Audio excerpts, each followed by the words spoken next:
When you think of a Southern accent, does it sound like this? Great balls of fire, don't bother me anymore, and don't call me sugar.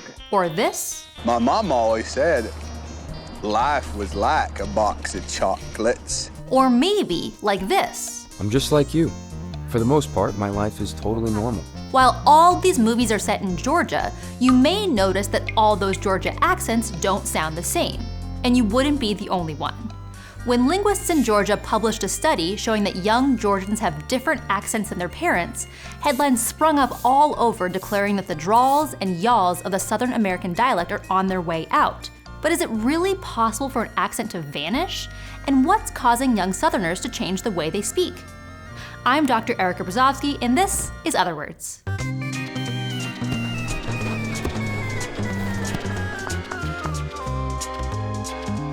Otherwords.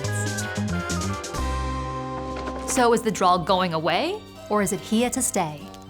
Linguists at the University of Georgia and Georgia Tech worked together to find out. Instead of movie clips, they analyzed recordings of 7 generations of speakers born in Georgia to see how their language patterns changed. The linguists only looked at white speakers because race can also impact their accents. More on that in our episode about African American English. And the researchers wanted to isolate changes over time. They specifically looked at vowels. Why? Well, we make consonant sounds by closing at a particular point in the vocal tract, like the lips to make the B sound, b, b, or the space just behind the teeth to make a T, t, t. Vowels, on the other hand, are produced with open shapes, ah, oo. The placements of these sounds are a lot less exact, which makes them easier to change. The sounds you might think of as a Southern drawl are a collection of changes to where and how Southerners produce vowel sounds inside of their mouths. The A sound in face that I make toward the front of my mouth drops down and moves farther back to sound more like face in Georgia. Southern American English also plays with how many vowel sounds are produced in a word. Some words that have a single vowel sound in my dialect, kit, trap, or dress, stretch out in Southern English to sound like 2 vowels, kiet, trap, dress.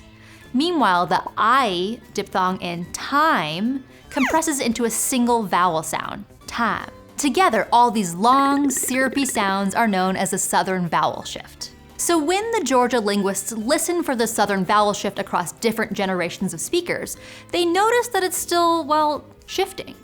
Where older Georgians say price, younger people are making the sound more of a diphthong, price. And a baby boomer's draius that moves through 3 separate vowel sounds is simplified in Gen Z speakers to sound like 2, draius. So why is this generational shift happening? You might guess it has something to do with technology, television, texting, and TikTok, but in fact, it has more to do with the people who are around you IRL. Researchers actually noticed the biggest change in Southern vowels happened among Gen Xers. As they were growing up, migration patterns in the US were changing. For the first part of the 20th century, Southerners, especially Black Southerners, had been moving north for industrial jobs, but around the 1970s, that trend started to reverse. Young Northerners started moving to Southern cities, drawn in by a more affordable cost of living. And it's a migration trend that's only accelerated for millennials and Gen Z. Some of the fastest growing cities in the country right now, places like Atlanta, Georgia, Raleigh, North Carolina, and Austin, Texas, are the same cities where the Southern vowel shift is getting harder and harder to find. So as people move around the country, they bring their own regional accents. People with the Southern vowel shift from Atlanta meet the people with the Northern cities vowel shift from Chicago, or the low back merger shift from California. Vowels like to move around a lot, and their speech patterns start to mix together. This is a phenomenon called dialect leveling, where 2 or more dialects meet and the variations in features between the 2 decrease over time. Speakers over the course of several generations will standardize their speech to a single dialect that lands somewhere in the middle. By the time we hit school age, our speech patterns are influenced more by our peers than by parents or popular media. As younger Georgians gained more friends and classmates from other regions, they started to lose some of their parents' uniquely Southern vowel sounds. Southern speakers may have also made conscious efforts to change their speech to avoid negative stereotypes that people with Southern accents are bigoted or uneducated.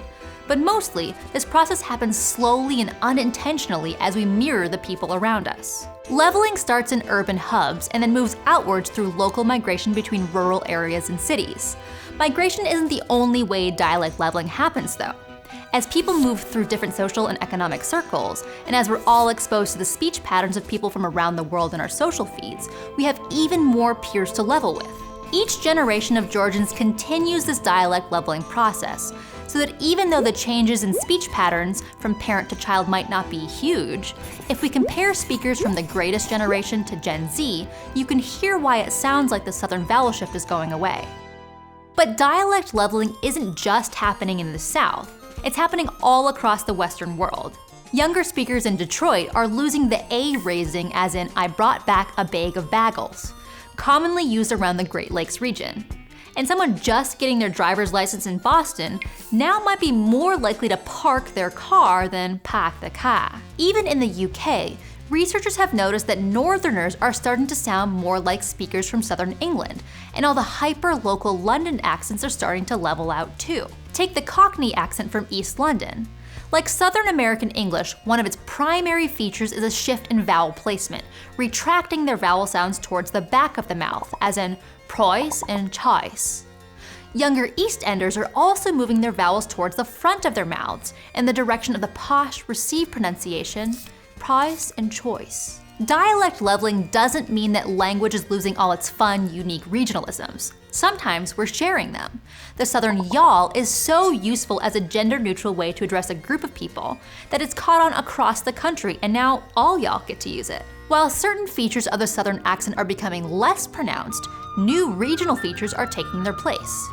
Georgians are picking up the low back vowel merger from the West Coast. South Floridians are incorporating language patterns from Spanish speakers in Miami. All these cross-cultural influences are shaping a new Southern sound. Everybody, no matter where they're from, has an accent. So it's not that we're losing Southern American English so much as we're evolving it. And language evolution is a great thing, because it's proof that the speech community that uses it is vibrant and thriving.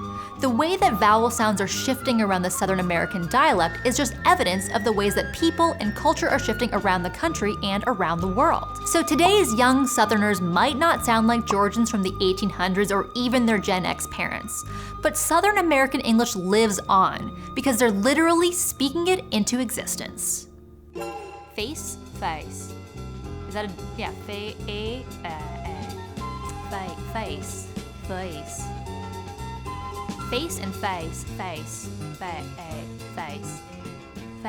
How do they say it?